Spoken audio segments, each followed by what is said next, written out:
Buenas noches. No sé si decir buenas noches o no, porque la verdad es que uno no tiene muchas ganas de darles las buenas noches a nadie esta noche. Supongo que ustedes tampoco de que se las den. Me hubiera gustado tanto poder empezar este programa con una sonrisa de oreja a oreja diciendo que somos fantásticos los españoles y nuestros futbolistas son los mejores futbolistas, pero realmente no es así.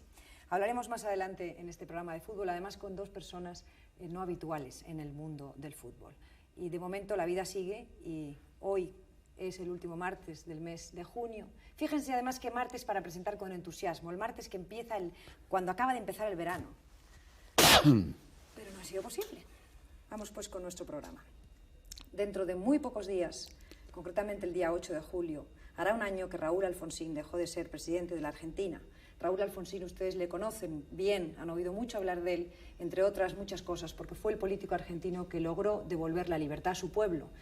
Y también porque sentó en el banquillo a los responsables de las 3 juntas militares que hicieron tanto daño, que cometieron crímenes tan serios contra su país. Raúl Alfonsín está en España desde hace muy pocos días, ha venido invitado por la Comunidad de Madrid para inaugurar los cursos de la Fundación Ortega y Gasset y hoy mismo ha volado desde Santander, donde ha inaugurado los cursos de verano de la Menéndez Pelayo. Nosotros queremos agradecer mucho a Raúl Alfonsín que haya hecho un esfuerzo para estar en nuestro programa porque sabemos que tiene las horas contadas, pero teníamos muchas ganas de hacerle varias preguntas que suponemos que a todos ustedes les interesan. Buenas noches, Raúl Alfonsín. Buenas noches, ¿cómo le va? Y bienvenido. No, agradecido estoy yo por la invitación. No, bueno, gracias de todas maneras. Yo de verdad estoy emocionada de que usted esté aquí y no son palabras huecas. Hacía tanto tiempo que tenía ganas de entrevistarle. Presidente le iba a llamar, aunque usted ya no sea presidente. Claro que no. Pero bueno, vamos a eso. La verdad es que habrá que empezar hablando de fútbol. Usted ha estado viendo el partido. Sí, mereció ganar España, ¿verdad? Qué tristeza, de verdad. Hinché por España, desde luego. Y eso aunque que además, era más grave para nosotros, porque teníamos que jugar con un equipo muy superior. Ustedes sí tuvieron Si hubiera suerte. ganado. Ustedes sí tuvieron suerte. Mucha suerte y mucho susto. ¿Usted también está enamorado de Maradona, como todos los argentinos? Desde luego. Argentino, Maradona, dicen. ¿A qué parte que uno va? Qué maravilla. Bueno, pues, tendremos que hablar de otras cosas que no sean fútbol esta noche también, señor Alfonsín, porque la verdad es que desde que usted dejó de ser presidente, desde que pasaron esos 6 años de gobierno, y aunque para muchos argentinos usted, como decía yo hace un momento, siga siendo el presidente, en el corazón de muchos argentinos usted sigue siendo el presidente, ya no lo es. ¿Usted es capaz, pasado el tiempo, de, como si dijésemos, hacer un análisis serio y buscar culpas y responsabilidades en sí mismo de lo que no fue capaz de hacer, de las oportunidades que perdió? Sí, cómo no. Yo creo que sí. Porque, ¿Usted me dirá? Sí, porque mucha gente dice, tuvo en sus manos todo y lo No, perdió prácticamente tanto. todo. No, tampoco tanto. Logramos lo más importante que se puede pensar que podíamos lograr, que era la consolidación de la democracia, trasladar ya el poder a otro presidente elegido por el pueblo. Y es la primera vez en la historia argentina que pasa esto, que pasa el poder a otro presidente elegido por el pueblo de partido distinto. Fíjese si seré tonto, ¿no? Pero, en fin, se hizo así. Bueno, pero a lo largo de los 6 años de su gobierno, si usted tuviera que explicarle, por ejemplo, a un nieto suyo, ¿cuáles fueron sus graves errores? ¿De qué se confesaría? Mire, yo pienso siempre que el error más grande que yo cometí es el de no haber impulsado cuando el Plan Austral, con mucho más fuerza, una movilización nacional. El Plan Austral es cuando cambiaron la moneda, es decir, claro, para un plan económico, ¿verdad? Efectivamente. Que necesitaba, desde luego, una política complementaria que requería, a su vez, una sanción de leyes en el Congreso que me fueron negadas. En esto yo tendría que haber hecho como hice con la paz con Chile, que fui a un plebiscito no vinculante porque no es una institución que tenga la Argentina, pero fui a presionar a todos con ese fin. No lo hice y bueno, esto yo creo que es un error muy importante, además de todos los demás, porque fíjese que ser presidente en una época de crisis como la que nosotros vivimos significa hacer más o menos unas 10 apuestas por día. Seguramente perdía 3 o 4 por día, de modo que equivocaciones y errores hemos cometido reiteradamente, seguramente, ¿no? Porque es que muchos españoles no entendemos muy bien lo que pasa en Argentina, un país tan rico, un país tan culto, y que se desmorona. Quiere decir que es impresionante. ¿Ustedes creen que es rico? ¿Quiere usted beber un poquito de agua, Eso sí, señor Alfonsín? Ustedes creen que es rico, no lo es más. Pero lo han sido ustedes La hasta... pampa húmeda, que es una de las, yo creo que de las 3 praderas más importantes del mundo, vale 100 Bangkok, 10.000 millones de dólares. Hemos dejado de ser ricos porque hay políticas de comercio exterior de los países desarrollados, principalmente de la Comunidad Económica Europea, que nos han empobrecido. No podemos colocar nuestros productos no solo en la Comunidad Económica Europea, sino en terceros mercados, porque con políticas de subsidio nos han desplazado de esos mercados. Entonces somos pobres. ¿Usted acusa a algún país en concreto? No, a la comunidad en concreto. A todos, en general. A la comunidad, desde luego. No salva ni a España de eso. No, a España la salvo individualmente. A España y a Italia, desde luego. Realmente han sido muy solidarios con la democracia argentina. Hemos logrado acuerdos muy satisfactorios con créditos blandos, tanto con España como con Italia, de modo que particularmente yo estoy muy reconocido a ambos gobiernos. Porque, vamos a ver... Pero la comunidad es otra cosa, ¿verdad? Sí. Ahí juegan duro. Dígame una cosa, un territorio que es 6 veces mayor que el español, con 33 millones de habitantes y con 10 millones de pobres, ¿hasta dónde va a aguantar, es decir, hasta cuánta pobreza puede aguantar la democracia?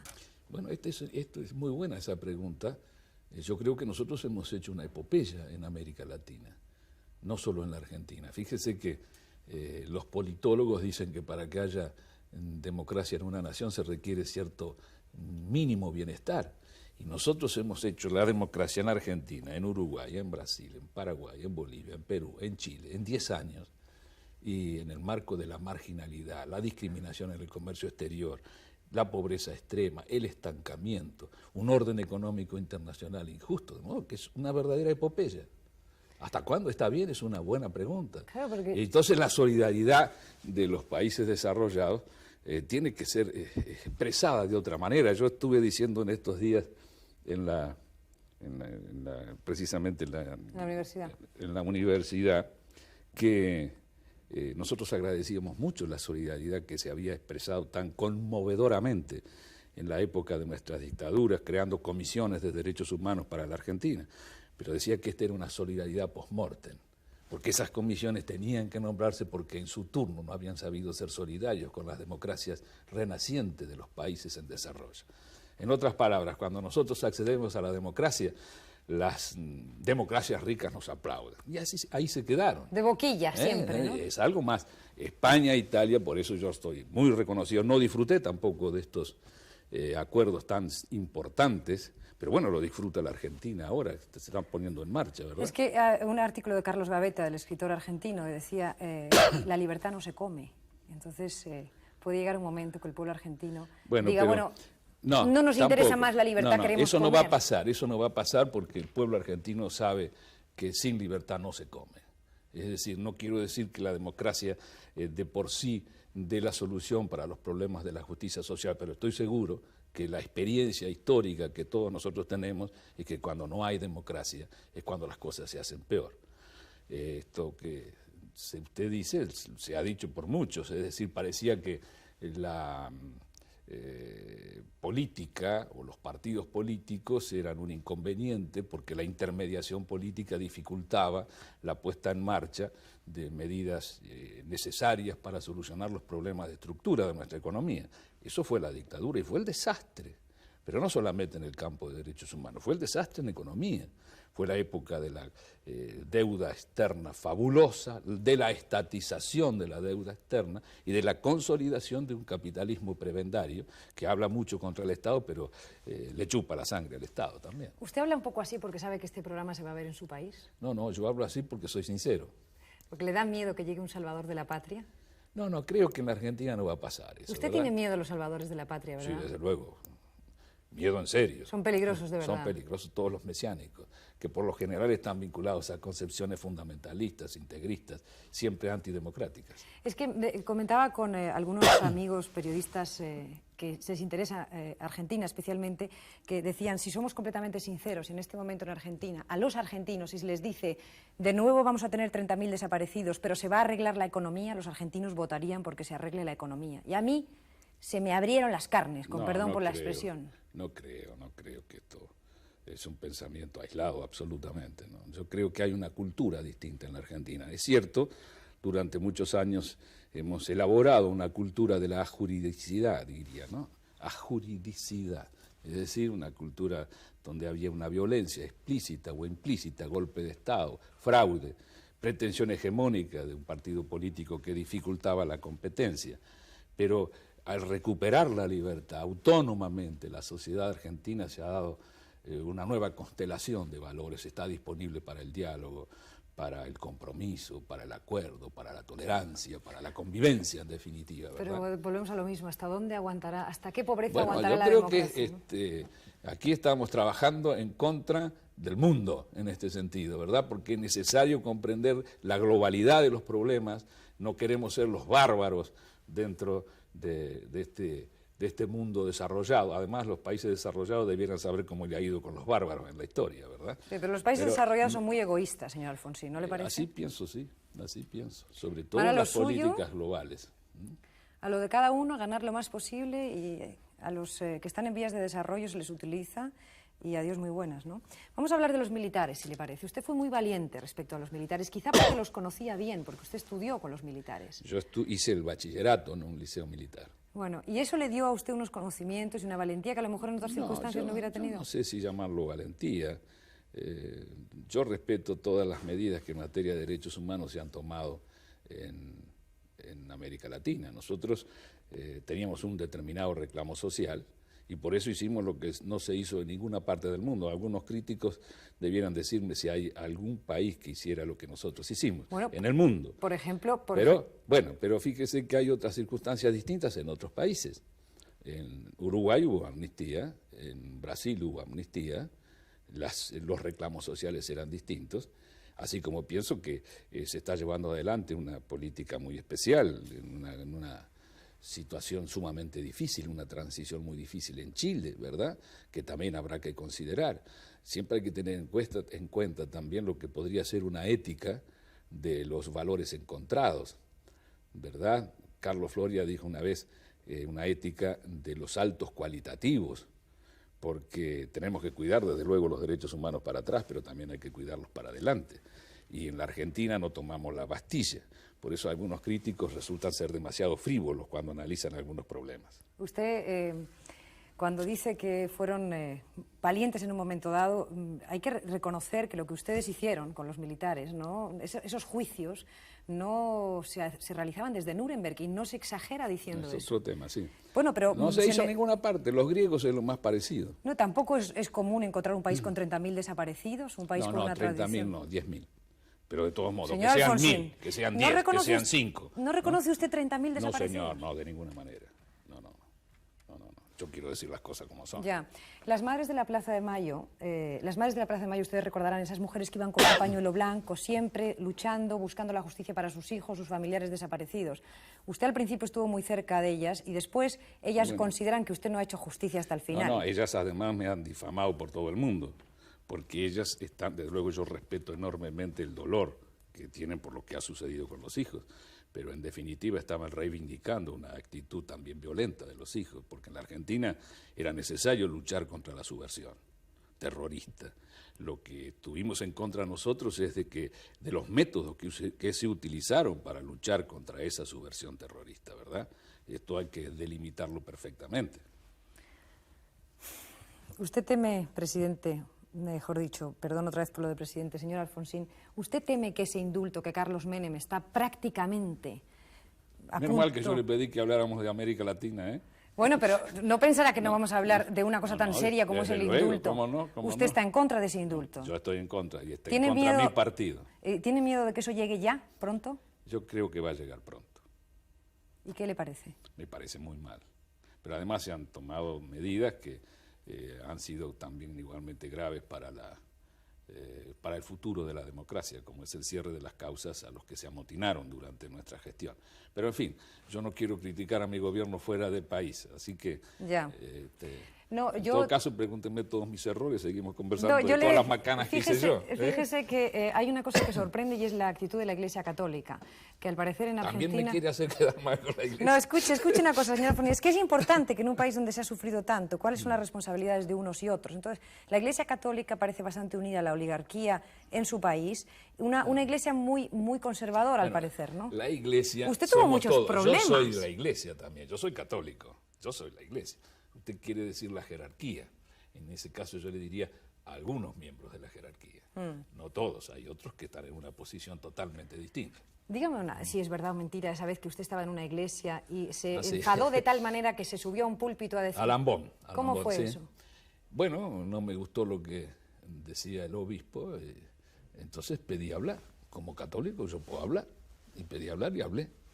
Le estaban acusando de corrupción en su gobierno. También. Entonces usted subió es y una dijo... cosa muy grave esa, yo he sufrido mucho, soy muy vulnerable a esa crítica, realmente la que más me fastidia, porque creo que hemos hecho uno de los gobiernos más decentes de la historia argentina, y esta fue una prédica difamatoria de los carapintadas, que son estos que se amotinaron durante nuestra gestión, que consideran que es una obra maestra, y desde luego fueron tomados desgraciadamente por algunos partidos políticos estas cosas, pero allí están todos mis colaboradores en la Argentina esperando que dice la justicia. No digo que se pueda haber cometido alguna cosa, pero yo seré el primero en lapidarlo si hay alguna deshonestidad por parte de alguno de ellos. ¿A usted no le importa que hagamos un alto en nuestra entrevista y aunque usted no quiera, yo le pregunte como líder de la oposición de su país, si la pregunta queda en el aire, si usted en bien de su país estaría dispuesto a formar una coalición de gobierno, digo en bien de su país, para sacar a la Argentina hacia adelante con Carlos Menem? Pero me contesta esto inmediatamente después de la publicidad. Así no me dirá que le cojo a traspié preguntándole lo que usted no quiere hablar. No, sí, cómo no. Ustedes saben que volvemos enseguida. Hasta ahora mismo.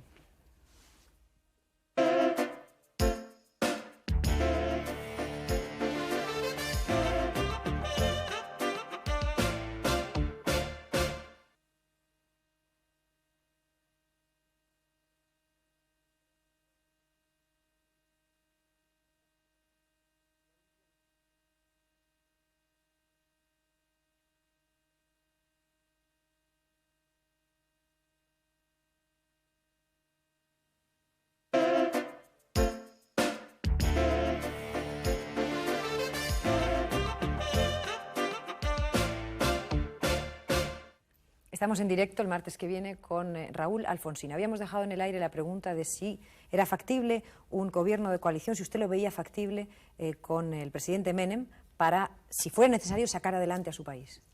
Mire, nosotros lo proponemos, a esto lo hemos hecho en Harvard, lo hemos hecho mucho más explícitamente en un seminario que hubo sobre consolidación de la democracia en Caracas, organizado por el Instituto Interamericano de Derechos Humanos. Proponemos, la necesaria concertación entre los partidos políticos populares para poder manejar esta etapa de las democracias, sobre todo en Sudamérica. Yo creo que hay un nuevo protagonista porque la consecuencia más directa que hemos sufrido luego de las elecciones por haberla hecho en crisis es que todos los gobiernos de la transición perdieron las elecciones. No se puede luchar contra la esperanza de la gente, ¿verdad? Pero además hay otra, que hay un nuevo protagonista en la escena política de América Latina, que es el poder económico, que actúa con medios extraordinarios, que llega a los medios de difusión con mucha fuerza, que utiliza técnicas muchas veces vinculadas a la desinformación a través del abarrotamiento de información secundaria, y la única manera que podemos luchar es juntándonos, es decir, trabajando para elaborar comunes denominadores que nos permitan trabajar entre todos para lograr algunos objetivos, dejando para más adelante la discusión de los aspectos más sofisticados de la doctrina de cada uno. De modo que yo no diría un gobierno de coalición, pero sí estamos reclamando una concertación, una convergencia política. Yo lo hacía cuando era gobierno y lo sigo haciendo ahora desde la oposición. Eso me recuerda a los pactos de la Moncloa en España. Claro, sí los hemos tenido muy en cuenta muchas veces. Sí. Bueno, si le hablo del caso Zulema, supongo que se le pondrán los pelos de punta y me dirá que no quiere ni seguir hablando. Así es. Pero yo sí le voy a hacer una pregunta, y es la siguiente. ¿Usted cree que ese folletín, esa especie de Falcon Crest que están ustedes viviendo en Argentina, el caso Zulema, ustedes saben que es la mujer de Carlos Menem, que está viviendo una situación, digamos, de ruptura matrimonial que está afectando a toda Argentina? ¿Podríamos decir que ese folletín está siendo utilizado para tapar el reajuste económico durísimo que exige el Fondo Monetario Internacional? No, y es la única declaración que voy a hacer al respecto. No. No. No le parece que vaya a ser así. Bien, me gustaría saber, ya en esta recta final de la entrevista, señor Alfonsín, ¿por qué sigue usted en política? Una persona que ha tenido que pasarlo tan bien y al mismo tiempo tan mal durante esos años, tiene que saber lo que es la impotencia, tiene que saber lo que es el dolor, todo eso tiene que usted que conocerlo en política. Y fue muy doloroso, sobre todo el final, ¿verdad? Sí. Porque además hoy en Argentina, según las encuestas, su popularidad es baja. ¿Le da a usted miedo haber perdido la credibilidad? No tan baja, no hay que ser tan negativo. Sí. ¿A usted le da miedo haber perdido la credibilidad? Bueno, a mí me da mucho miedo fallar, más que perder la credibilidad.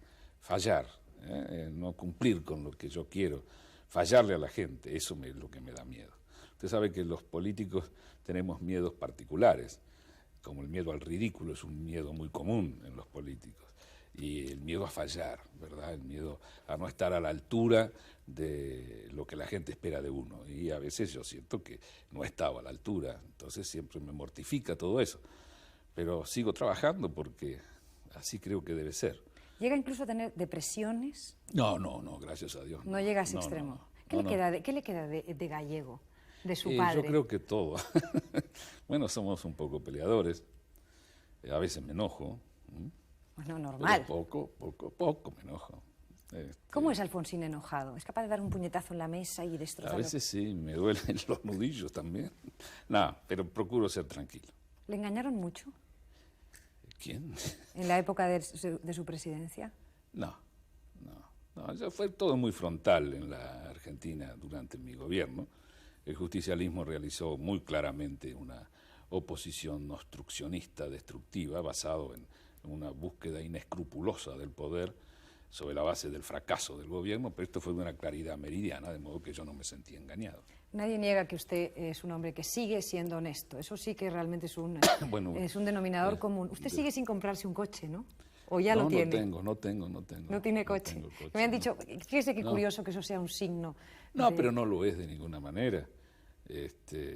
Yo creo que no podemos alardear de estas cosas, ¿verdad? No, si no se trata de alardear, se lo digo yo. Pero no, en estos momentos el coche me lo pone la Policía Federal, así que tampoco lo preciso.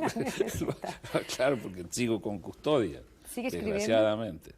No tanto como quisiera, usted sabe lo que me gusta. Por eso. Y bueno, no ha llegado el momento de escribir las memorias todavía, desgraciadamente. Tenía que optar yo, fíjese. A ver. Tenía que optar entre ser un expresidente que de vez en cuando escribiera un artículo que todo el mundo diría, mira qué tipo fantástico, qué moderado, cómo busca soluciones, o ser un político. Y el actual presidente de la Nación, en el discurso inaugural, habló diciendo que había recibido tierra arrasada. Entonces yo dije, yo sigo en política. Y así seguimos, para demostrar que no era tierra arrasada y para ayudar. Incluso le tendemos la mano al gobierno, no vaya a creer. Nuestra oposición tiene que ser una oposición constructiva. Pero desde luego es oposición, porque el pueblo cuando elige el gobierno, pero también elige la oposición, ¿no es cierto?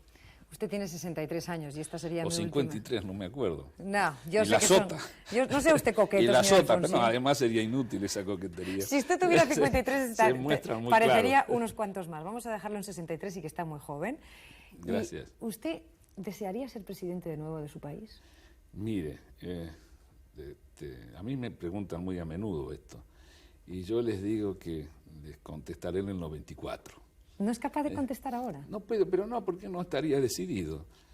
Fíjese que yo creo que me quiere mucha gente, pero también demasiada gente me odia a mí. Soy una suerte de enemigo de algunos sectores. De modo que no creo que fuera bueno para la Argentina ni para ningún país que sea presidido por un hombre que es odiado por algunos sectores. Puede hacer que en el 94 cambien las cosas, el tiempo vaya aclarando un poco todo lo que hemos hecho y, bueno, las aguas vuelvan a su curso y a lo mejor me dan ganas. Pues ojalá llegue ese momento con ganas, con fuerza. Además, si digo que no ahora, se me empiezan a ir todos los amigos, de modo que hay que tener cuidado. No, lo que sí es verdad es que el tiempo seguramente hará ver lo que ahora es difícil de ver. El paso de los años hará salir lo que usted hizo. Muchas gracias. Y ojalá sea eso así. Gracias por haber venido a nuestro programa, de verdad. Muy agradecido por la atención suya, por la invitación. Nada de eso. Gracias de verdad, señor Alfonsín. Hoy nuestra música es una música que viene de la mano de la preciosa voz de Rosa León, que grabó un disco espléndido con poemas de Rafael Alberti. Rafael también está aquí con nosotros esta noche. Empieza Rafael Alberti diciendo uno de sus poemas más conocidos, La Paloma, ustedes lo van a reconocer inmediatamente, y después, enseguida, cantará Rosa León una de las canciones de ese disco, Elegía del Niño Marinero, que lleva música escrita por José María Cano, del grupo Mecano. Por lo tanto, les dejo en manos de Rafael Alberti y Rosa León. Se equivocó la paloma, se equivocaba. Por ir al norte fue al sur. Creyó que el trigo era agua, se equivocaba. Creyó que el mar era el cielo, que la noche la mañana, se equivocaba, se equivocaba. Que las estrellas rocío, que la calor la nevada, se equivocaba, se equivocaba, que tu falda era tu blusa, que su corazón su casa, se equivocaba. Ella se durmió en la orilla, tú en la cumbre de una rama.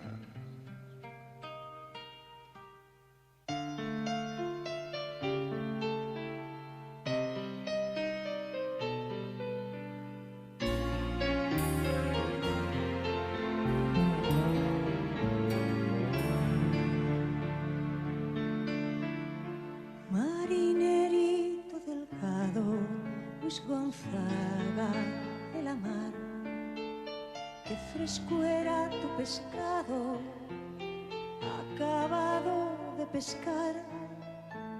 Ay, mi niño marinero, tan morenito y galán, tan guapo y tan pinturero, más puro y bueno que el pan. Te fuiste marinerito en una noche lunada, tan alegre, tan bonito, cantando a la mar salada, tan alegre, tan bonito, cantando a la mar salada. Qué humilde estaba la mar, él como la gobernaba, tan dulce era su cantar, que el aire se enajenaba, se enajenaba, se enajenaba. 5 delfines remeros su barca le cortejaban, 2 ángeles marineros invisibles la guiaban. Tendió las redes que penan por sobre la mar helada y pescó la luna llena sola en su red plateada, y pescó la luna llena sola en su red plateada. Qué negra quedó la mar, la noche qué desolada, derribado su cantar, la barca fue derribada, fue derribada, fue derribada.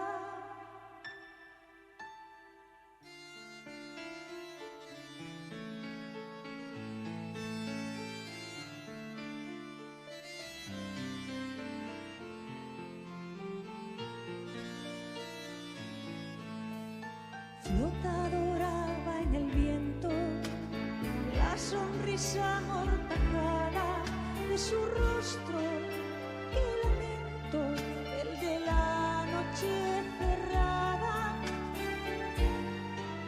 qué lamento, el de la noche cerrada.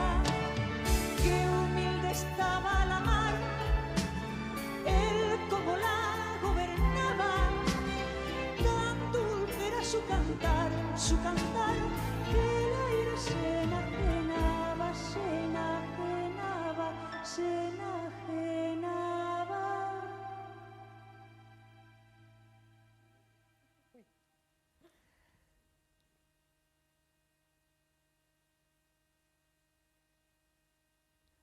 Muchas gracias a los dos, a Rafael y a Rosa, por esta preciosa canción y sobre todo gracias, Rafael, porque has estado ahí sentadito en el plató. Viniste a nuestros estudios y te estuviste sentadito mientras Rosa cantaba con emoción tus poemas y tus palabras.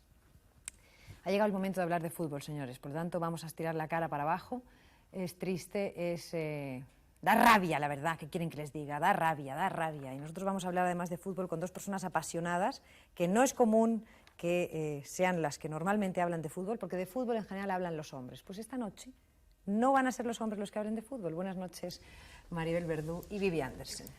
Buenas noches. Podéis desahogaros, decir lo que os dé la gana, comprendo que estéis tristes como estamos todos.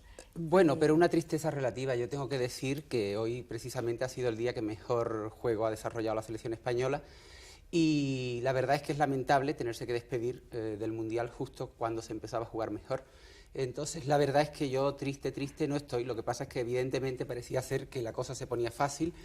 Yugoslavia era un rival asequible, como además así se ha demostrado sobre el terreno de juego. Después teníamos una selección argentina a la que no voy a criticar porque está el señor Alfonsín aquí presente, pero que realmente tampoco está en su mejor momento de juego, salvo esa individualidad que es Maradona. Y bueno, pues parece ser que la cosa se ponía bien, pero de cualquier forma, bueno, se ha perdido y esperemos que la próxima vez se dé mejor. Pero de todas maneras no hemos merecido perder en absoluto. Yo lo comparo con el partido Brasil-Argentina, que Brasil hizo un fútbol maravilloso, en todo momento dominó el partido y perdió, tampoco había merecido perder. Y nos ha pasado lo mismo, Yugoslavia no ha dominado en absoluto nunca, siempre terreno de juego nuestro. España ha jugado de maravilla, además la técnica por fin ya la ha sacado al terreno de juego porque los dos últimos partidos no estuvieron muy allá. Y ha sido una pena, bueno... De todas formas, eso es bastante común.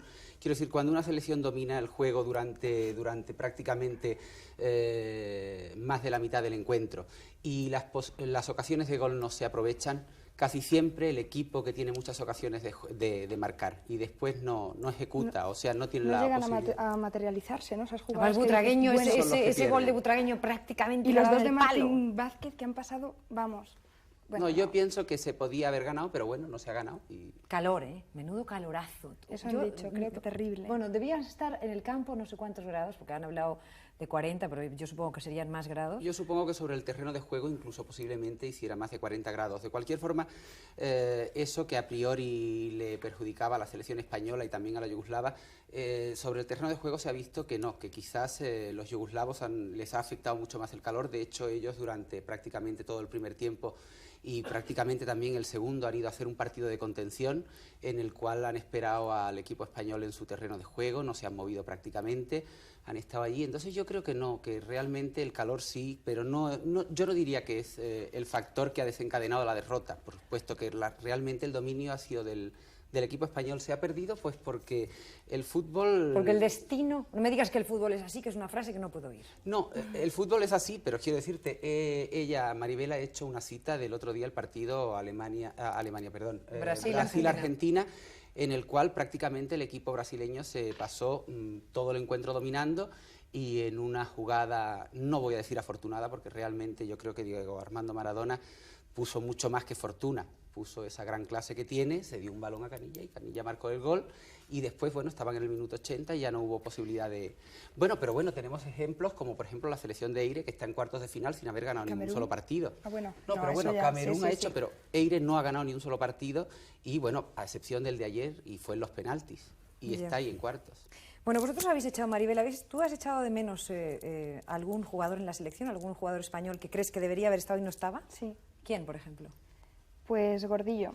Yo a Gordillo le he echado muchísimo de menos. Y creo que Hierro tenía que salir también. Ya. ¿Tú también? ¿Estás de acuerdo? Yo sí estoy de acuerdo, lo que pasa es que quisiera hacer una matización. El responsable de la selección española es Luis Suárez. Yo entiendo que siempre criticar desde vamos a hablar de Luis Suárez. De Luis Suárez vamos a hablar lo que tú quieras, pero quiero decir, es muy fácil criticar y después, como vas a tener una conversación con dos toreros, pues se puede aplicar ese refrán de que los toros desde la barrera se ven muy bien. realmente es muy fácil hacer de seleccionador desde tu casa y opinar quién falta y quién sobra. Yo creo que los hombres que se han convocado en la selección eran hombres que además han demostrado, sobre todo los que han salido, que cada uno de ellos podía desempeñar perfectamente su trabajo. Yo sí hubiera llevado a Gordillo porque me parece que es un hombre que ha demostrado tener una temporada estupenda, es un hombre que además tiene experiencia, es un hombre que tiene coraje, está en esa época de futbolistas que tenían más coraje, más ímpetu, y después hay un jugador que yo, a pesar de no haber jugado en los últimos tiempos en su club, yo hubiese corrido el riesgo de llevarlo, que es Milla. Yo creo que Milla era quizás el distribuidor de juego adecuado que necesitaba la selección española, sobre todo en esta última época, porque se empezó jugando con un 4-4-2, pero después cuando ya empezaron a jugar en los últimos tiempos con el 5-3-2, el esquema era parecido al del Real Madrid, y yo creo que Milla, de haberse encontrado en condiciones, cosa que se hubiera comprobado a lo largo de la concentración, podía haber hecho un poco el papel de Schuster, el pivote ese que hubiera repartido juego por las bandas. ¿Estás de acuerdo tú con Vivi? Yo creo que Milla era ¿Qué juicio harías tú de Suárez, que ha sido tan denostado, ¿no? Por unos, por otros, echado también le han del tenido que echar partido, del además? banquillo ahí, rodeado, escoltado por 2 policías, unos planos absolutamente patéticos. Pero bueno, lo que ella dice, ¿no? Que es diferente ver los toros desde la barrera, es totalmente diferente, pero bueno, tampoco la crítica puede ser muy terrible porque los jugadores están ahí, lo están haciendo absolutamente, bueno, maravillosamente bien, sobre todo hoy lo han hecho bien, aunque no ha habido milagro, porque en declaraciones anteriores Diego Armando Maradona dijo a la prensa: si ganamos a Brasil será solamente por un milagro. El milagro ahí estuvo. Ya. Y nosotros no íbamos a ganar por un milagro, al contrario, lo No, teníamos. hoy había Los posibilidades de yugoslavos ganar. dijeron que un 50% de las posibilidades eran para España y para Yugoslavia. Yo creo que más, porque creo que somos superiores. Lo que pasa que luego ahí está el juego, ¿no? Bueno, y vosotras, la gente se estará preguntando de dónde os viene la afición. Por ejemplo, tú, Maribel, eres aficionada al fútbol desde siempre, creo que incluso has jugado a fútbol. Sí, yo desde pequeñita he jugado en la selección femenina de fútbol, luego yo creo que esto viene de familia. Mi padre ha jugado al fútbol, es un gran aficionado y yo pues desde pequeñita he ido con él a partidos de fútbol. Yo todos los domingos a las 5 estoy ahí en el club de Real Madrid viendo a mi equipo, o sea, soy una forofa realmente. Y entiendes forofa. técnicamente, o sea, verdaderamente sabes de fútbol, no solamente es que seas una forofa, sino que entiendes por lo que estoy diciendo. Yo creo, tampoco puedo hablar así mucho, pero creo que puedo hablar de fútbol, también de técnica y todo, entiendo bastante. Desde pequeñita he estado viendo Ya. fútbol y yo cuando veo las cosas y cuando me interesa algo, no me interesa solo lo externo, sino que quiero profundizar siempre. ¿Y tú, Vivi, de dónde te viene esta afición? Porque, bueno, alguna Yo vez tengo has una dicho afición por la mayoría de los deportes, la verdad. que La querías- mayoría. ¿Es verdad que dijiste que te gustaría trabajar como comentarista deportiva? Bueno, sí, me gustaría hacer un programa de deportes, pero bueno, ten en cuenta que es que cualquier deporte ahora mismo no lo tienes que concebir solamente como un deporte. El deporte es un espectáculo y además quizás uno de los mayores espectáculos que hay en la actualidad o de los más contemporáneos. Prueba de ello es que, bueno, basta comprobar a cuántas selecciones del Mundial, a cuántas ciudades del mundo se retransmite precisamente a cuántos millones de personas, ¿no? llega el fútbol. El fútbol o cualquier gran concentración deportiva. Acaba de empezar Wimbledon ayer. El Por sábado cierto, el ya han eliminado a Arantxa, me parece. No. Arantxa ganó, bueno, por lo menos cuando entramos en plató, Pues a mí, había ganado el entonces me han primer set informado 6-1, perdió el segundo en el tiebreak y yo espero que en el tercero... Pues entonces se nada, haya que hecho rectifico, con la- Dios mío, que no vaya a traer mala suerte. Eso No, sería terrible. por favor. Bueno, entonces, ¿de qué te viene la afición? ¿Tú también has jugado al fútbol? No, yo no he jugado, vamos, prácticamente no no hago haces ningún deporte? deporte, ninguno. Simplemente eres Soy aficionada. espectadora, como espectadora me gusta la mayoría de los deportes y el fútbol entre ellos. ¿Y dónde está la magia del fútbol? De ese deporte que atrae a tantísima gente. Yo creo que la magia radica, como en cualquier otro espectáculo, pero sobre todo en el fútbol, en que es un espectáculo en el que el resultado es imprevisible. No hay ensayos previos. Quiero decirte, aunque haya concentraciones, aunque haya una serie de entrenamientos, el resultado es imprevisible, se produce sobre el terreno de juego y ni siquiera vale de mucho lo que se haya desarrollado a lo largo del encuentro, sino que después hay siempre algo que es producto de la individualidad, del factor suerte, para que se decante el resultado de una parte o de otra. Entonces, digamos que hay un componente de emoción, que es el no conocer el resultado hasta última hora. No vale de nada ser favorito, no vale de nada ser mejor, sino que hasta el último momento se puede producir esa acción individual o esa jugada de suerte que dé la victoria al otro equipo. Y después el componente de la pasión, el poder tomar causa y hacer causa común con unos colores, bien sean de tu selección, de tu país o del O de tu equipo, club, de tu ¿no? ciudad, de tu club. Tú, por ejemplo, en el campo, Maribel, te conviertes en un ser distinto, es decir, gritas, te apasionas cuando vas a ver un partido de fútbol. Muchísimo. ¿O te quedas calladita? Uy, yo soy muy apasionada en todo. Yo cuando voy a ver el fútbol, bueno, como lo acabo en casa, ha habido un momento que digo, Dios mío, no voy a poder hablar esta noche, he pegado tal grito cuando metieron el gol y cuando han fallado ya no te quiero ni contar, ¿no? Sí, sí. Bueno, oye, y decía Vivi que hay un factor muy importante de suerte, ¿no? Bueno, antes que nada, ¿cuáles han sido los jugadores favoritos para ti en este Mundial de momento? En el Mundial. Sí. Dime los nombres de jugadores que más os han gustado. Yo tengo especial predilección por Camerún. Ahora ya que ha quedado eliminado España, voy a intentar dar suerte a ver a Camerún. Y Milla me encanta. Ya. Es curioso ese hombre, ¿no? Quiere decir, tan mayor. Impresionante, pero es que es impresionante. Tiene una técnica, una habilidad, un corre que lo han como rescatado nadie. y a los 37 creo que tiene 37. 38 años tiene ya. Luego, aunque sea muy bueno, con los compañeros de juego se porta muy mal y todo, Lakatos, pero la verdad es que es un monstruo.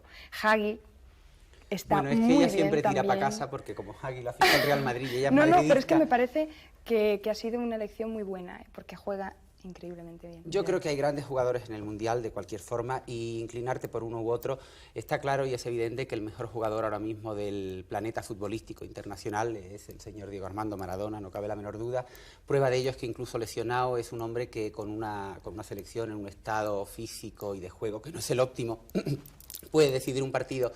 Pero a mí, si tuviera que citar uno, yo creo que Breme está haciendo, y Lothar Matthaus están haciendo un campeonato impresionante. Yo creo que la selección alemana, que hasta hace poco, incluso en la fase a ver si lo dices tú, porque ya ves que se me lía la lengua. Preclasificatoria, ¿no? Vaya, te salió. Había hecho la selección alemana un fútbol un tanto irregular, Beckenbauer tenía sus dudas, yo creo que aquí en el Mundial ha despertado, yo en estos momentos creo que con Italia es la gran favorita para ganar el Mundial. Y Matthäus, que también había hecho una temporada en el Inter más o menos regular y que no había demostrado Hija, la calidad hay que ver lo que tiene. sabes, de verdad.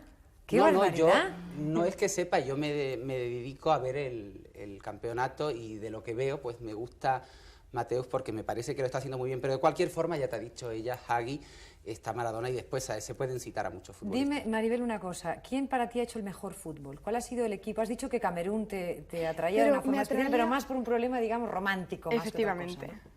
Sí, porque me parece sorprendente que estén ya en cuartos de final, que bueno, sobre todo la sorpresa, lo que tú dices, que jamás habíamos pensado que Camerún ganase a todos estos, entonces dices, bueno, es increíble, excepto a Rusia, que luego 4-0, que había ganado con todos los demás, es lo que dices, el fútbol. Pero ¿quién está haciendo el mejor fútbol para ti? Ya han quedado eliminados, a mí Brasil me parece impresionante. Eso es lo injusto del Mundial, ¿no? Que puedes hacer un fútbol extraordinario y quedar fuera completamente, ¿no? Bueno, las sorpresas, hablábamos de Camerún, hemos hablado de Brasil también, habría también que hablar quizá de Italia, digo de Holanda, perdón. Yo creo que Alemania es la selección que, a excepción del partido con Colombia, y eso sí es una prueba de que el fútbol es así de sorprendente. Alemania para mí en los 4 partidos que lleva hechos hasta ahora es la selección que ha desarrollado un fútbol más sólido, un fútbol de equipo, un fútbol de anticipación, con gran presión, con gran forma física.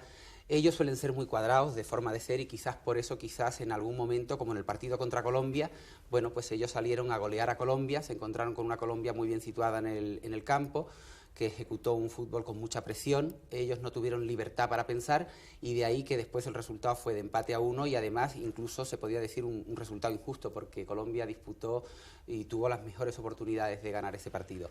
Pero a excepción de ese partido, yo creo que incluso el último partido que ha hecho con Holanda, con una Holanda que ha jugado mejor que en la primera fase, yo creo que es la selección más fuerte. Yo creo que no ha jugado mejor, al contrario. Ahí yo iba con Holanda. Me parece que incluso, juegan muy bien. Pero es que yo creo que Maribel es muy romántica. Un segundo, No, pero a mí jugó mal, solamente. no, Ibas no. con Holanda incluso con los que escupían. Bueno, con esos no.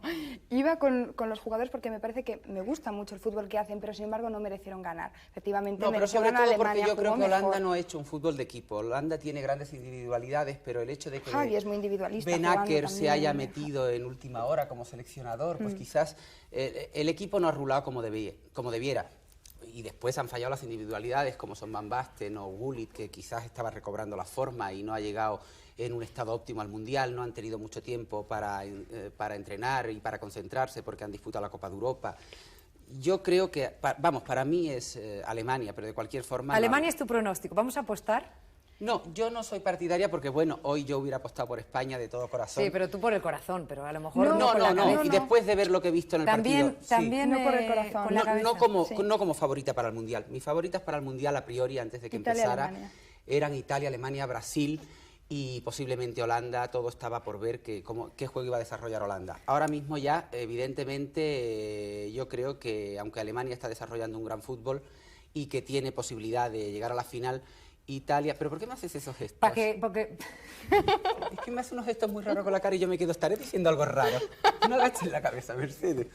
Yo creo que Italia Ya me tiene han el pescado, factor señores, campo. se lo tengo que contar. Yo cuando se acaba el tiempo abro así los ojos desmesuradamente Y he y dicho, incluso ¿qué los hago? pongo bizcos. Y es Y que yo eres entre tonta, Vivi, porque no, me has descubierto. Pues yo entre la pena que tengo y a ti que te veo haciendo cosas, digo, ¿será que está afectada? Claro, no sé qué te pasa y digo, debe ser lo de España, que ha perdido.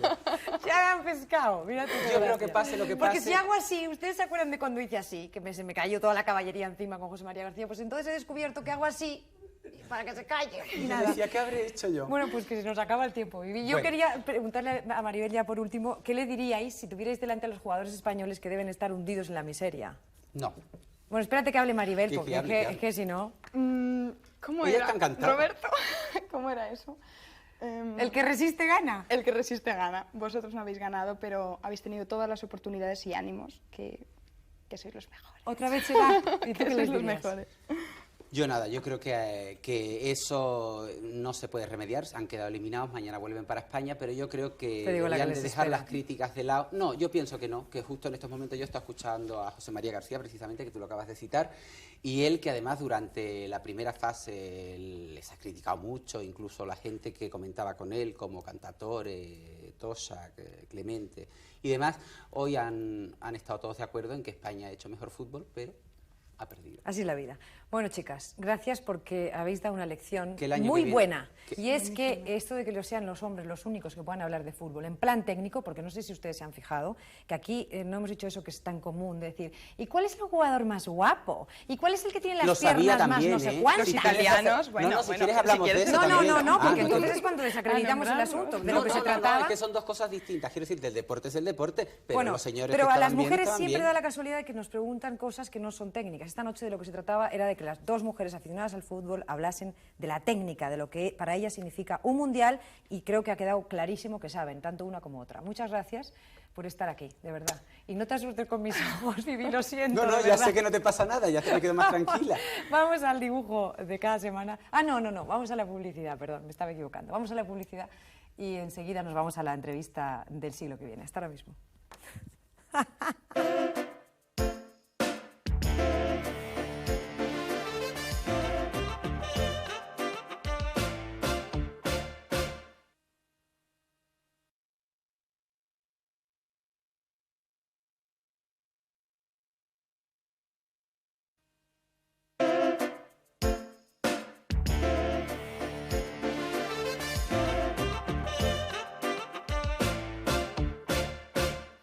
En nuestra entrevista del siglo que viene, como cada semana, hoy, esta entrevista es un ejemplo de las vueltas que da la vida. Los poderosos de hoy, dentro de 39 años, que es cuando se celebra esa entrevista, habrán cambiado bastante. Aunque eso sí, ellos dicen que el dinero no da la felicidad.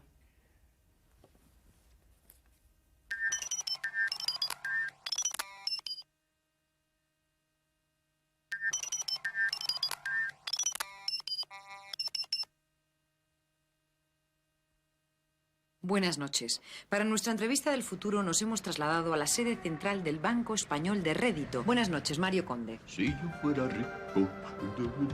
Pero es que me da no sé qué verle así pidiendo limosna. No se preocupe, soy muy feliz. Pero usted llegó a lo más alto, a ser el presidente del Superbanco Cósmico Universal. ¿Y cómo lo conseguí? 20 OPAs hostiles, 15 reconversiones salvajes y un montón de fusiones a traición con los bancos más importantes del mundo. Desengáñese, Mercedes, el dinero no da la felicidad. Pero usted no ha sido el único poderoso que ha terminado viviendo de la caridad. No, ahí tiene a dos compañeros de desgracia.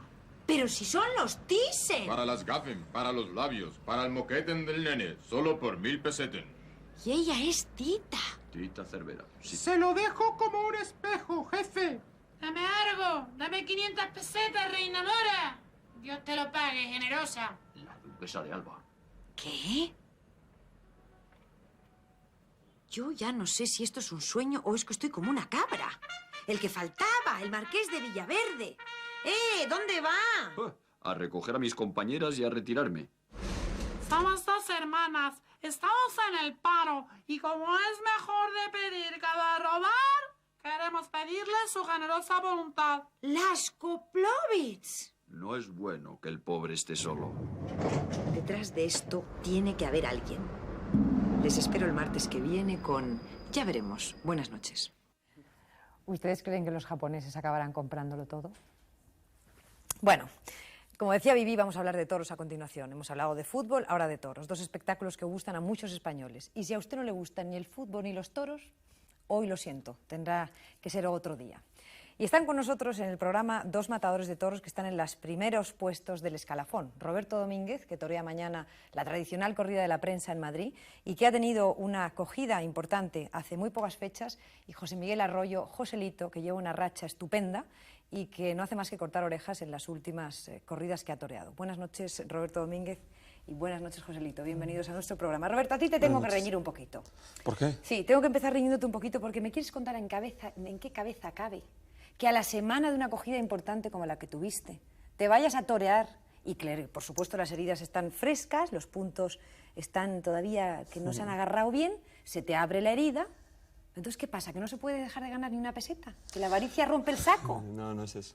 Yo sé que es difícil de entender, ¿no? Pero en mi caso, después de haber estado tantos años luchando por conseguir tantos contratos, pues me costaba mucho trabajo dejar un contrato, no por la cuestión económica, sino por la cuestión de que era la primera vez que acudía a la feria de Alicante con un cartel de mucha categoría y además quería probarme antes de torear la corrida de mañana y como consecuencia tenía que torear unas corridas toros antes de Madrid. O sea que el dinero, nada de nada. Res de Dinero res, como mucho de dicen los mucho, míos. mucho de mucho, pero en este caso nada de nada. Bueno, ¿y cómo está la herida? ¿Cómo estás? Porque la corrida de mañana es una responsabilidad importante, es una corrida muy importante, la de la prensa en Madrid. Sí, yo creo que es una de las corridas más importantes del calendario taurino español y para mí tiene un recuerdo maravilloso, porque si yo estoy en este lugar de privilegio se lo debo mucho a la corrida de la prensa del año pasado y como consecuencia estoy mentalizado para volver a triunfar. ¿Pero cómo está la herida? Olvidad. Si no me la recuerdas más, olvidad. Bueno. ¿Te gustaría ver esa plaza de las ventas de nuevo, como en San Isidro?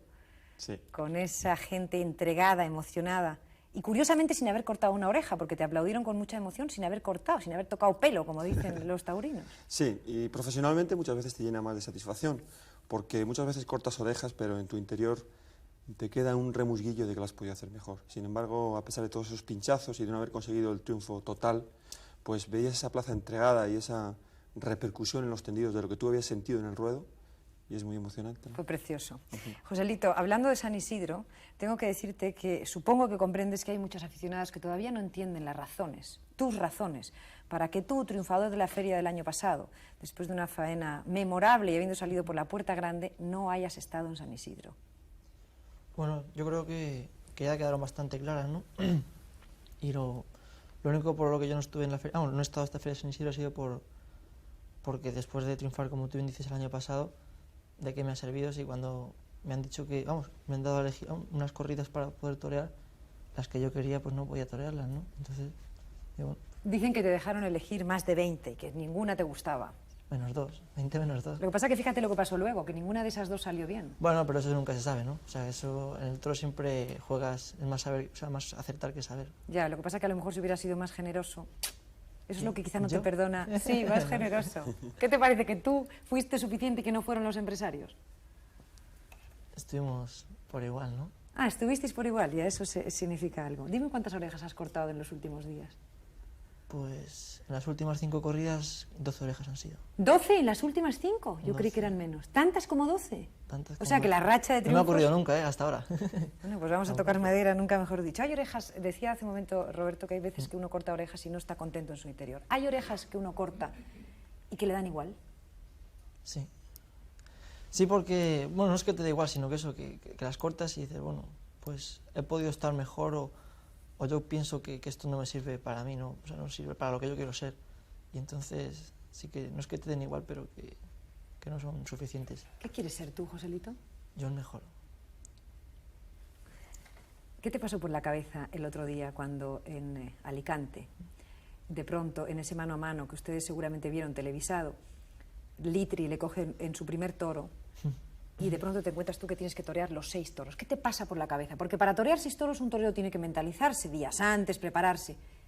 ¿Puedes recordar lo que te pasó? Pues primeramente me entró un gran disgusto porque, bueno, soy bastante amigo de Miguel y entonces yo nunca quiero que le coja a nadie, ¿no? Y menos cuando es un amigo. Y luego dice, bueno, tanto pensar matar 6 toros y de repente aquí de golpe y porrazo me los tengo que cargar todos, pero sin yo querer, o sea, sin estar eso preparado, y no preparado sino mentalizado, ¿no?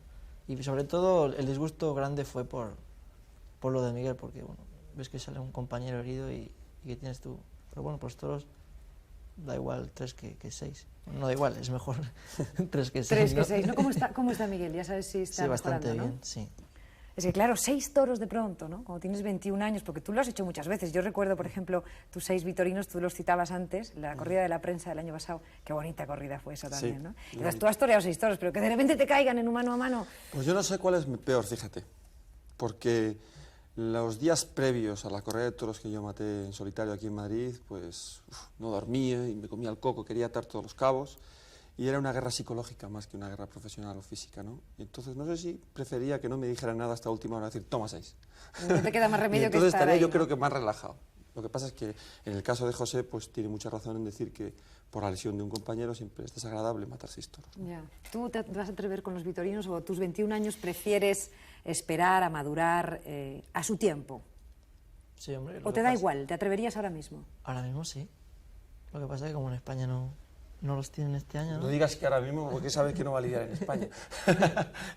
Hay que ver qué contrato tan extraordinario ha conseguido Vitorino. Qué listo es el Vitorino, ¿eh? Es un pájaro bueno. Bueno, creo que ha conseguido un contrato en Francia extraordinario, que ha ganado mucho dinero y que los mejores toros se están viendo en Francia, por cierto. Eso creo, ¿no? Quiero decir, las mejores ganaderías, los mejores ejemplares los tienen los franceses. Bueno, yo creo que tampoco es así, ¿no? Lo que pasa es que ellos están llevando a lo mejor la flor y nata de cada ganadería, pero no que lleven las mejores ganaderías. Como consecuencia, en cuanto a presentación y en cuanto a pues no sé, a estar las corridas de toros bien presentadas, pues quizás los franceses, porque paguen más, exijan más. ¿Te acuerdas, José, esa entrevista que hicimos juntos hace 4 años? ¿Cómo no? ¿Te acuerdas que acababas de tomar la alternativa con Antoñete, estuviste en el programa? Sí. En ese momento te obsesionaba hacerte rico, ganar dinero. Eso se va consiguiendo, más o menos se va consiguiendo. En este momento tienes ya tu Mercedes, esa No, ya no. pieza emblemática. ¿No lo tienes? No, porque nos pegamos un trastazo un día antes de la Feria de Sevilla y ya no tengo Mercedes. Bueno, pero te podrás comprar otro en cualquier momento, supongo, ¿no? Quiero decir que ganas suficiente dinero. ¿Cuál es tu obsesión ahora? Hombre, mi obsesión es pues mejorar cada día y como te he dicho antes, llegar a ser el mejor, ¿no? ¿Sigue siendo obsesión eso? Más que obsesión, hombre, porque pienso que cada uno dentro de nuestro foro interno pensamos que somos los mejores o que queremos serlo, ¿no? Entonces, yo si no pensase eso no me vestiría de torero, ¿no? Yo para vestirme de torero tengo que estar previamente antes de la corrida pensando que voy a salir a ser el mejor y que poquito a poco, día tras otro, llegaré a un año en que sea el mejor. No en cuanto a número de corridas, sino en cuanto a grandeza profesional. Es curioso porque en alguna entrevista he leído, Roberto, que decías, esta profesión, qué barbaridad. Para triunfar, tu triunfo tiene sentido si fracasan los demás. Es decir, salís los dos juntos, Sí. que habéis toreado muchas veces juntos, y estaréis pensando, bueno, a ver, sí, si sois sinceros... Sí. No, la verdad es que hay algo de eso, ¿no? sí. O sea, la verdad es que cuando pues, uno corta 3 orejas, pues es más éxito que el otro no corte nada. Entonces no está uno cruzando los dedos para que pinche, pero vamos, si pincha no se lleva uno un disgusto tremendo. Es así, ¿no? Y entonces es así. Y entonces está tu éxito en función un poco del poco éxito del compañero, ¿no? Sin embargo, luego a la hora de hacer un quite o de exponer nuestra vida por otro compañero, viceversa, pues... Por supuesto, solo faltaría, ¿no? Tú tenías un carácter duro y exigente. ¿Vas bajando velas? No, lo sigo teniendo, ¿no? Muestra ello que, por ejemplo, la corrida del otro día de Alicante, ya que hemos mencionado antes, pues fue una corrida de triunfo, pero para mí yo, no sé, quiero que hubiese querido que hubiese hecho las cosas mejores y me exijo a mí más y pienso que podría haber hecho muchas cosas mejores, ¿no? Y de hecho todas las tardes yo cuando salgo de la plaza nunca me gusta dar un juicio de lo que ha ocurrido porque primero no sé bien lo que ha ocurrido hasta que no pasa más tiempo y puedo ver lo que he hecho mal y lo que he hecho bien. Pero en Vinaroz también cortaste al día siguiente y eso sí que te hubiera gustado que fuera televisado, Eso ¿no? sí, eso me hubiese encantado. ¿Por qué? ¿Qué fue lo que hiciste ahí? Pues porque pegué, por ejemplo, en Alicante maté 6 toros y no pude pegar 15 o 20 pases a gusto, ¿no? O sea, todo era cuestión, no sé, muchos factores se juntaron para no poder hacerlo. Y sin embargo, al día siguiente, con un solo toro en 15 o 20 segundos, pude pegar 15 o 20 muletazos muy a mi gusto y Y me hubiese dado igual no matar al toro, porque, bueno, de hecho le pinché al toro, le corté una oreja únicamente, pero lo a gusto que yo estaba me da igual matarle que no matarle, que lo hubiesen echado al corral. Cuando llega ese momento, Roberto, tú que llevas tantos años, a tus 37 años, pero claro, Joselito tiene 21, está empezando, ¿no? ¿A ti te gustaría tener 21 años, hijo? ¿Y a ti? A mí sí, a mí sí. ¿Qué A mí quieres que mucho. te diga? A ti también, ¿no? A mí mucho. Digo, que eso que No, está pero sin diciendo... embargo, te voy a decir una experiencia cosa. vuestra también, Te voy a decir una cosa, que yo lo he dicho muchas veces, que yo doy gracias a Dios ahora porque el éxito me haya venido con esta edad. Quizá con la edad de José, por lo menos en mi persona, no hubiera sacado el disfrute que estoy sacando ahora, o valorar las cosas que para mí tienen valor ahora. A los 21 años estaba un poquito confundido, ¿no? Entonces me dejaba llevar por cosas que ahora no me dejo. A los 21 cometiste tú muchos errores, ¿verdad? Te dejabas llevar por el éxito, la diversión, cosa que este no hace para nada. Es que este es viejo. Sí. ¿Tú crees que esa imagen que da Joselito como de persona adulta, que sabe muy bien dónde está, es real? La verdad es que para ser torero y torero triunfador hay que ser muy hombre, se tenga la edad que se tenga, ¿no? ¿Pero qué es eso de ser muy hombre, Roberto? perdóname, no. Ya sabes que yo no voy de machista por ningún Por lado, eso. ¿no? Muy hombre en el sentido muy hecho. Ya. A lo mejor con 16 años tienes presiones o responsabilidades que en otras profesiones no te llegan hasta que tienes 30 o 35 años. Sin embargo, pues hay toreros con 16 o 18 años que tienen presión ya incluso familiares, que depende tu familia de ti o que dependes tú mismo de ti. Ninguna otra profesión con 16 años estás dependiendo de ti. Ya. ¿Y un torero puede decir la verdad de lo que piensa sobre el público, sobre los empresarios, por ejemplo, o los críticos? ¿O si la decís, os estáis poniendo la soga al cuello? ¿A qué me preguntas a mí? A ti, te estoy mirando a ti. Sí, como no vas a decir, ¿no? Yo creo que sí, vamos, yo por lo menos sí que la digo siempre. Yo estoy segura de que la verdad no la podéis decir del todo.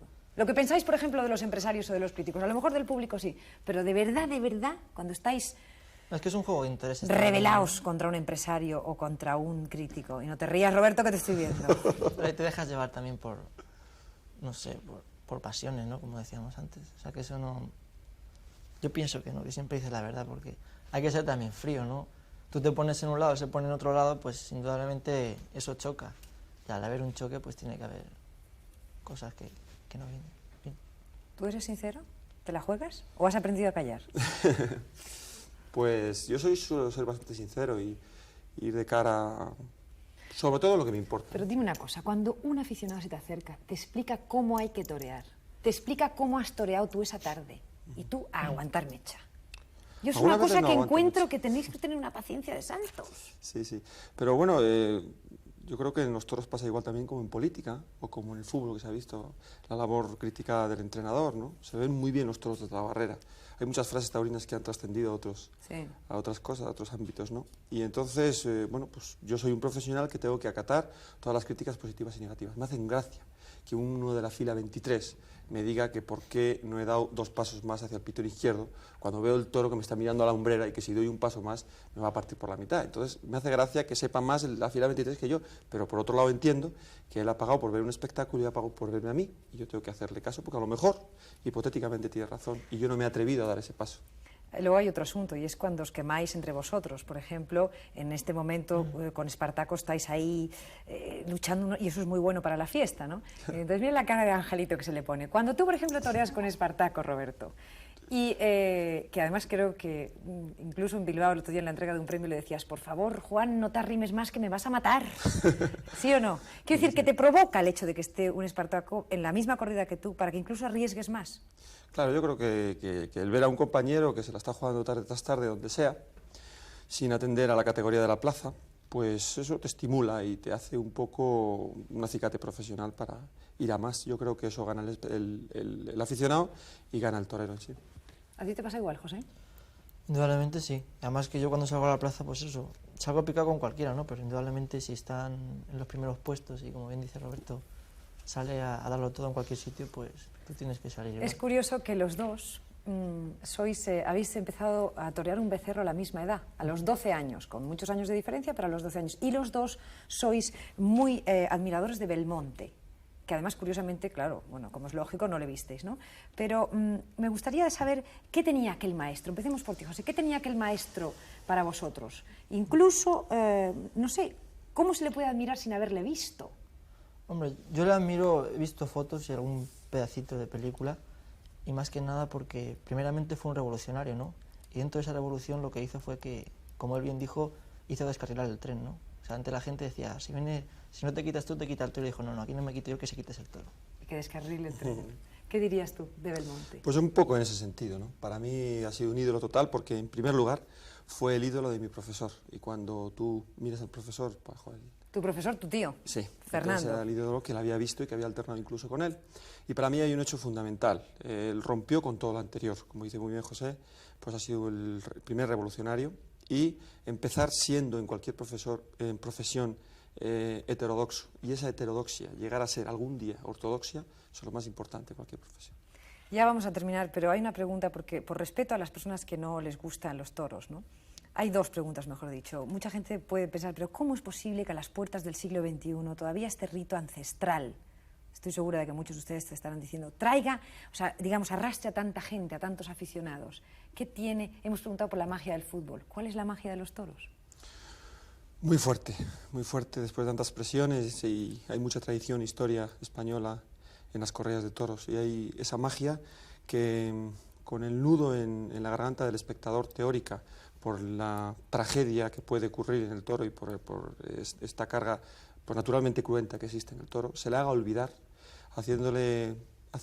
transportándole un poco a lo artístico que tiene, hacer ese ballet de una fuerza bruta que tiene el toro a la inteligencia, que la pueda ordenar y que puedas jugar con esa fuerza y hacer esa especie de ballet, de movimiento rítmico y de cadencia. Yo creo que es mucho más arte fotográfico que cinematográfico el toreo. Incluso en la mente del espectador, del aficionado, el recuerdo es más fotográfico.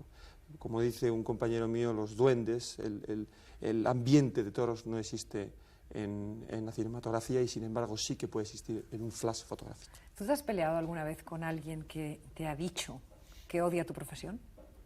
¿O ni siquiera eso y lo desprecias? Sí, pienso que no hay mejor desprecio que no hacer aprecio, ¿no? Entonces con eso ya pues... Claro, eso es una de las cosas más duras del toreo, el silencio. Cuando en una plaza hay silencio, ¿os queréis morir? Sí, sobre todo indiferencia, ¿no? Es lo peor que... Está uno dejándose la vida y ves que el silencio, no hay ni un olé, ¿no? ¿Para qué me juego yo aquí la vida? ¿Para qué hago esto si no llega arriba nada, no? Hay otra clase de silencio, perdona, hay un silencio despectivo. Bueno, pero el silencio pero sevillano, de admiración, de esperar, de mandar callar todo hasta el aire para oír el soplido del toro en tu muleta o en tu capote, y que luego ver esa repercusión del ole, pues también es un silencio muy bonito, ¿no? Expectante. A partir de ahora, José, os quedan a los dos, vamos, hasta el mes de octubre, todo el verano, a llenar plazas, a jugaros la vida. Tú has dicho antes que quieres ser el mejor. Lo que siempre está en tu cabeza es esa esperanza de pasar a una página importante de la historia del toreo. Te lo pregunto a ti porque sé que a Roberto no le importa nada eso. ¿A ti sí te importa? Hombre, sí me gustaría, sí. Y lo tienes muy presente. Sí. Y por eso te juegas la vida. Indudablemente, ¿no? Y digo muchas veces que este siglo comenzó con un Joselito y yo creo que termine con otro también importante, ¿no? Con otro Joselito. ¿El que resiste gana? El que resiste gana. Tiene razón Camilo José Celia cuando dice el que resiste gana. En vuestra profesión es importante eso, ¿no, Roberto? Importantísimo. Pues ¿sabéis lo que os digo? Que yo os deseo una cosa que sé que es importante también para vosotros, y es suerte la primera, que envistan los toros la segunda, que os respeten. Fundamental que os respeten, porque no quiero verte más heridas abiertas. Me han respetado. Durante tiempo, pero últimamente nos están dando sustos. Y luego una cosa, y es que os sintáis vosotros a gusto toreando, porque así lo pasaremos bien los que os seguimos. Muchas gracias. Gracias por haber estado aquí y mucha suerte. Señores, nos vamos. El martes de la semana que viene estaremos de nuevo juntos, si todo es normal y todo va bien. Hasta entonces, buenas noches, tristes buenas noches, por mucho que los hayan jugado bien, tristes, y nada más. Hasta siempre.